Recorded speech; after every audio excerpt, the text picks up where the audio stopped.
Hi everyone, it's Miss Oglesby from Emerson Prep School in Washington, D.C. I'm getting online today to talk to you guys primarily about two things that I think are pretty important but easily overlooked. The first is email address. So your email address should be your first name, middle initial, last name, at Gmail, at Hotmail, at Yahoo, um, wherever. Sometimes students can get a little creative and choose names such as Skybox Hunger Games 101.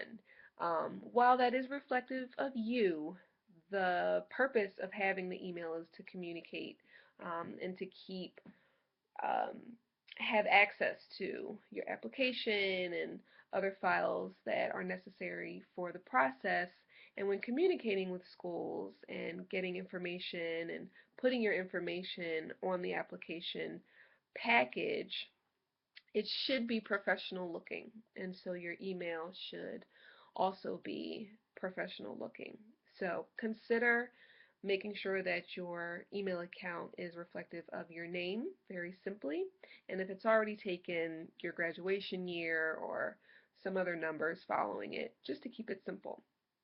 Also, very important, very, very important, and I'm sure other faculty has stressed this, um, social media presence, how you are presented in your various accounts, Facebook, Twitter, Instagram, Tumblr. Um, all of these things are very important because even though your profiles may be private, information can be shared, screenshots can be taken. So it's very important that you are using these social media outlets responsibly. Even if it's just supposed to be for your friends, things can pass around quite easily. People have access to sending and sharing all the time.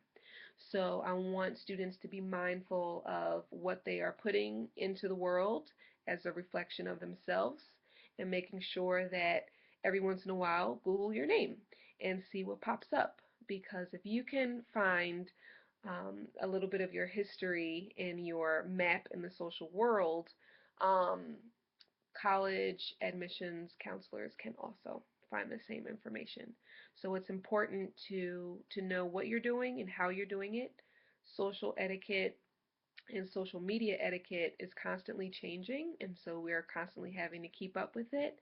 And I think that these are just two very simple but important pieces that I want all of my students to have. And if you have questions, let me know, and we can certainly work through this together to make sure that you are being presented in the very best light.